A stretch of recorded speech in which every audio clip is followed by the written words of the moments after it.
Hello and welcome to the Friday, June 25th, 2021 edition of On Iowa Politics. Hi, I'm James Lynch of the Cedar Rapids Gazette, and with me today are Tom Barton of the Quad City Times. Good morning, Tom. Good morning, James. Amie Rivers of the Waterloo-Cedar Falls Courier. Good morning, Amie. Good morning, James. Erin Murphy, Lee Newspaper Statehouse Bureau Chief. Good morning, Erin. Good morning, James. And Gazette Opinion Editor Todd Dorman. Good morning, Todd. Good morning. You can find us on Facebook, follow us on Twitter, and subscribe to On Iowa Politics wherever you find your podcast. First up today, Reynolds numbers improve. On the heels of an Iowa poll showing Governor Kim Reynolds' approval numbers are up 7% from March to 54% this month. I expect we'll be hearing her re-election announcement soon. Surprise, surprise. Iowa voters cited her common sense handling of COVID-19, opening schools, the availability of the COVID-19 vaccination, businesses returning to pre-pandemic operations, a conservative policy agenda that included limits or ban, if you prefer, on teaching critical race theory, a Back the Blue bill targeting protesters, and more opportunities for charter schools. Todd, based on your recent columns, I'm guessing you're not among the 54% who gave Reynolds a positive rating? Well, I was just a wild guess. I was not polled, so I really don't even know how to answer that. I mean, so it's between me and my pollster, if I had one. It's not so surprising. I mean, the pandemic is waning, at least, hopefully for now, and that will continue to make progress. People are feeling good about that. They're feeling good about the economy. The weather's warm, the sky is blue, the trees have all bloomed. So it's, I think a lot of Iowans just feel good about where we're at right now, and that's going to reflect, that's going to be beneficial to any politicians that they can credit for that, and the governor would be at the top of that list. So I actually was a little surprised that her numbers weren't a little bit higher because of sort of the era of good feeling that we're sort of entering. But it'll be interesting to see as we go on and we start to see well-financed, opposing efforts to tell the other side of the story about her performance, whether those numbers hold. If she's at 54% approval a year from now, then she's going to be in pretty good shape for re-election. Despite, I guess, the mostly rosy glow from that Iowa poll, Amie, it appears that there are some Iowans who aren't fully on board the Reynolds bandwagon. And I'm thinking there was just 51% approval of her handling of voting laws, less than 50% approval for handling of criminal justice issues and education. So are we moving ahead too quickly to assume another Reynolds term? Well, we're a year out, right? A year and a half. I mean, probably if that holds, we've got a whole other legislative session to go through and all new issues to love or hate her for. One of the interesting things, though, to me about the poll was that there was 74% of rural Iowans said that they supported her. So it's really going to come down to what constituents are going out to vote, because it always comes down to that. And so far, obviously, if you're getting a lot of the rural vote and you can have those get out the vote, things and actually get out the vote, that'll be good. If it turns out that these voting laws are actually going to be restricting people, especially in rural areas, from being able to get to the polls or get to the polls on time or get their ballot sent in on time, that could have a big effect. So it's really a lot of things are up in the air. Yeah, I wonder about that too, because maybe people got spoiled by the elections in 2020 when auditors and not Attorney General, the Secretary of State made such an effort to promote mail-in balloting. If in 2022 people say like, oh, you mean I have to go out and vote? Right. You think about elderly populations, rural populations. Yeah, that could have an impact on the outcome, I guess. Republicans may begin to regret some of those restrictions they put in place to protect the integrity of the election. They'll have to change the laws again to protect the results. Yeah, it'll be really interesting because I think the drop boxes didn't show that we're actually increasing votes, right? They sort of just took the votes that were going to happen in other ways and transferred them. We knew that from the numbers. So it'll be really interesting to see if those are taken away, if people are like, well, wait a minute, I really like that, and now I'm not just going to vote, or if they will go back to the old ways. Even just reentry in general, we're seeing a lot of people saying, I really didn't mind staying home, or like, I really did like, being able to get my groceries delivered. If we're saying we really liked the drawback, or we really liked these increases in voting, and now we're taking them away, does that decrease voting, and does that help or hurt Reynolds? Yeah. Maybe voters liked ballot harvesting. Get your dinner delivered and your ballot taken in to the county auditor's office, all in one operation. That's right. Another finding in the poll was that just 46% of voters at this time said they definitely will vote for Reynolds. Tom, is that a good position for an incumbent? And is it surprisingly low in a state that favored former President Donald Trump by 9% over Joe Biden? Certainly the numbers are trending in the right direction for Reynolds, which potentially bodes well for re-election prospects. But if you took a look at Morning Consult's rankings of the most popular and unpopular governors, Reynolds sits roughly in the middle of the pack based on the latest Iowa poll results, which don't appear to be reflected in Morning Consult's latest ranking. According to Morning Consult, Reynolds has a 44% approval and a 39% disapproval rating, placing her near the bottom of all U.S. governors. And by comparison, the most popular governors in the country, all Republicans, according to Morning Consult's rankings, have approval ratings, ranging from the high 50s to nearly 70% in the case of Republican governors Mark Gordon of Wyoming, Larry Hogan of Maryland, and Charlie Baker of Massachusetts. Whereas the least popular governors, such as New York Governor Andrew Cuomo, who's been, dogged by investigations into allegations of sexual harassment and his administration's handling of the COVID-19 in nursing homes, they have approval ratings in the 30s and 40s. And in Cuomo's case, he has a 47% approval rating and a 42% disapproval rating, so not far off from Reynolds. And, as you mentioned, for a state that supported Trump, favored Trump so heavily in 2020, and given Reynolds' support for the former president, the numbers do seem soft, especially when compared to like Florida's Ron DeSantis, or Texas' Greg Abbott, or Alabama's Kay Ivey.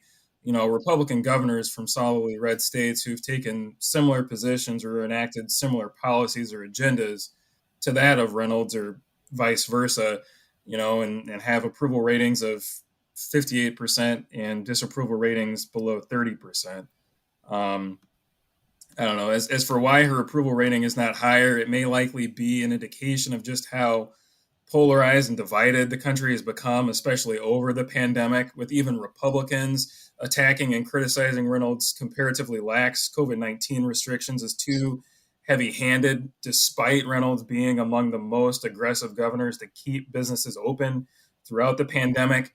And indeed, you saw in the Register's reporting, some of the responses from poll respondents who were critical of her decision to close public schools early in the pandemic, calling it, quote, ridiculous, and arguing, students struggled to adapt to the changes. Yeah, there seems to be a lot of parents who are divided on this, whether the school should be reopening. And certainly when the legislature debated that bill to require 100% in-person school, we heard from a lot of parents who didn't think that was a good idea, who wanted something more of a hybrid approach. So there may be some people who haven't gotten over that and may not get over it. So we'll have to see if those numbers improve.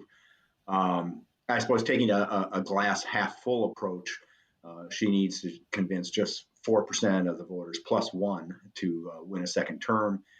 Given her strong support from the GOP base, 88% of Republicans said they were ready to reelect Kim Reynolds. I guess that seems like it should be possible. Or do those numbers suggest there's an opening here for Democratic challenger? Amie, so far, Representative Ross Smith from Waterloo is the only challenger. Has he responded to this poll, made any comments about whether this is good news or bad news? I haven't seen him respond to the poll. He is currently on a 10-day tour of the state, though, I think trying to get his name out there. So I think that's probably what he's focused on right now. It might be a little early to really be focused on polls, particularly since he wasn't obviously included in it. As far as I know, I don't think that they were asking that question at the time because he had just announced. So he's basically, I think, trying to get his name out there. I think name recognition is his biggest hurdle at this moment. So he's really trying to get in the press, get to events, shake some hands, kiss some babies, and try to work his way up so that people at least have a baseline understanding of who he is. So at this point, I don't think he's probably too worried about the polls. I think he's probably more worried about making sure people know his name in the same breath as they know Rob Sand. Mm-hmm. Tom. Yeah, I just want to jump in really quick. So one thing that was interesting to me is the poll showed that, there was only 3% unsure, meaning I think that there's a narrow slice of Iowans who have yet to make up their mind about the governor that could be swayed. So to me, I think that signals that there is a narrow band of voters kind of sitting on the sidelines, waiting to see who might emerge as a challenger to Reynolds. And I think that could leave a slight opening for a Democratic challenger. Not a big one, but I think there is a potential opening for Democrats if they can find the right candidate, one who can help the party make inroads in rural areas of the state, particularly in southeast Iowa, where Democrats have lost ground in the factory and river towns that they once dominated.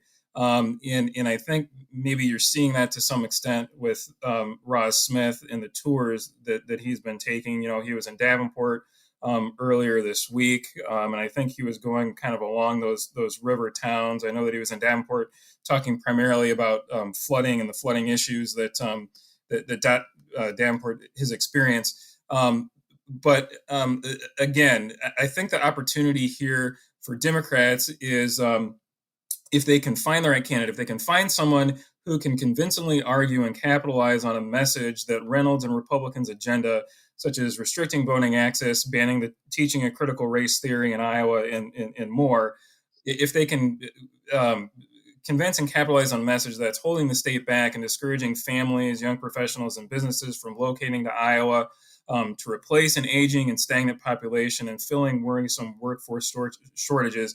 If they can hammer that Republicans are more focused on conservative hot button issues and pushing forward conservative ideology, then, focusing on, kind of pragmatic, effective solutions to the issues and challenges facing the state and the livelihoods of Iowans, I think there is that narrow window, that narrow opportunity that Democrats can capitalize on this based on the polling. Well, we'll certainly keep an eye on that as we expect more people to get into this race, more Democrats to get into this race, and whether or not one of them is that right candidate. I think you're certainly right. It has to be somebody who can make inroads into rural Iowa and some of those formerly Democratic areas, as you mentioned, like some of those river towns where Democrats used to do real well and have seen their support drop. Speaking of, worrying about the numbers, 51% of the Republicans polled in the Iowa poll said they would vote to re-elect Senator Chuck Grassley if the election were today, but another 37% say it's time for someone else to represent the state in the U.S. Senate. Overall, 27% of Iowans say they would vote for the senator for life, but 64% think it's time for someone else to stand out. And that someone else was unnamed and unknown. This was not a head-to-head poll of Grassley versus a specific candidate, but just someone else.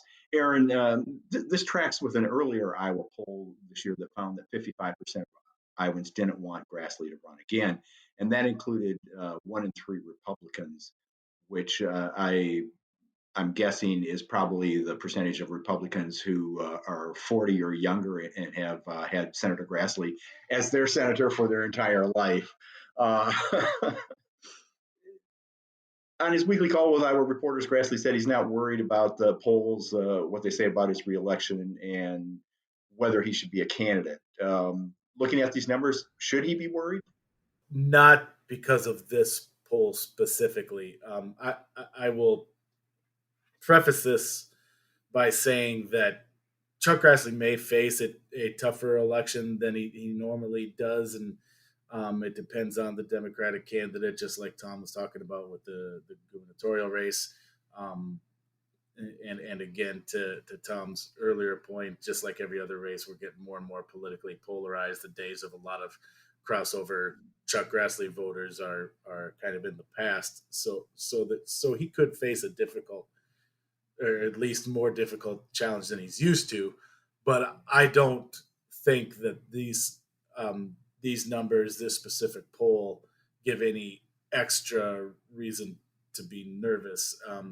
As I believe we've pointed out on previous podcasts, and just last night, actually, I was at a Iowa Republican fundraiser, and Terry Branstad was there, one of the speakers, and he brought this up, and he's absolutely right.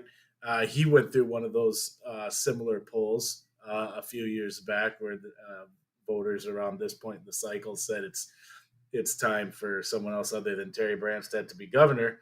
Then when the general election rolled around, he won 98 out of the 99 counties. So it's, I honestly, and I almost hesitate to say this because I haven't had a chance to ask her about this. I'd love to. Obviously, Ann Selzer deserves all the respect in the world for the history with her polling, but I really don't understand the point of this question. To me, anyways. And I'm not the expert here, so maybe there's something I'm missing. It seems like a completely useless question and poll result. It gives us no indication whatsoever of Chuck Grassley's favorability or job approval or electoral prospects down the road. I'd be interested to hear genuinely. I say that genuinely. I'd be interested to hear why this question is seen to have any value whatsoever. So that's a really long-winded way of saying no. Do you think there's some? Go ahead, Todd. It's kind of like last year when we had, congressional candidates that had actually been, had been picked, and yet, and then they did generic ballot polling in the districts instead of like asking people, would you rather vote for Ashley Hinson or Abby Finkenauer? They asked him, would you vote for a Democrat or a Republican? Which didn't make any sense and seemed completely useless. There have been over the past few years some very odd Iowa polls that didn't seem to accomplish much other than, getting some attention. So yeah, I don't understand the Grassley question either, because, wanting someone new is a lot different than, saying I'm definitely going to vote in someone new, even if they're a party, the other party that I don't normally vote for. Yeah, it didn't make any sense. Exactly. That it's a question that is going to be irrelevant come next November. Eventually, this is going to be a binary choice between the Democrat and the Republican. So this poll question really gives us no insight into that.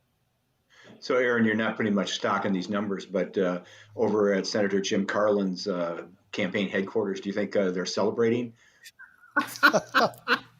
You need, when you're running an uphill campaign, you need all the reasons for optimism you can get. That may be plastered on their campaign office wall. If Senator Carlin has a campaign office, Yeah, well, yeah, I'm not sure he does, but it may be just like my podcast reporting office here. Yes, yeah, it could very well be. In the meantime, Senator Grassley has said he will announce whether he'll seek an 8th term, quote, in September, October, no later than November, because a year's long enough to campaign. And I guess especially when you're 87 years old and have been campaigning for office since 1959, a year probably is plenty of time. Todd, what's the likelihood that in September, October, or November, that announcement will be anything other than what we expect, the beginning of a re-election campaign? Yeah, I think he's running. I don't think there's a lot of chance that he's going to come out in November and say, "Oh, I'm not running. Have fun," with this, 8-month primary campaign. Hopefully you can raise $10 million by, New Year's Day or whatever you'd need. Have fun at Christmas fundraising. But Yeah, I don't see really a scenario at this point where he doesn't run. I suppose it's possible if they have some people in mind that are interested, that are going to be ready to jump in. I mean, I suppose that, if he were to run, maybe an Ashley Hinson has had a successful enough time fundraising that she could maybe jump into a campaign like that. She's well known in a part of the state with, a lot of voters, but voter rich Eastern Iowa, I think they used to call it. But yeah, I think he's running. I think that's what's going to happen. Ashley Hinson sort of tamped it down any speculation that she'll be running for senator this morning when she was asked about that, and said she's concentrating on doing her job in the first district, and appears that she is not interested at this point in running for the Senate. Well, that's what they always say, though. I'm right, just doing just before they run now, right before they decide to run for another job. But yeah, I like I say, I think Chuck's in for an 8th term, and I think he's probably still the prohibitive favorite, even though we have this, 64% who want something new. I mean, 64% probably want a new car and a new house and lots of new things. I mean, I want new stuff, but that doesn't mean I'm not just going to go ahead and use the old stuff because I can't, afford the new stuff. Senator Grassley was also asked this week about whether his grandson, Pat Grassley, will succeed him. And he certainly didn't encourage that line of thought, and ended up by saying, well, you're going to have to go ask Pat, who doesn't seem to be showing much interest in moving on from his role as Speaker of the Iowa House right now.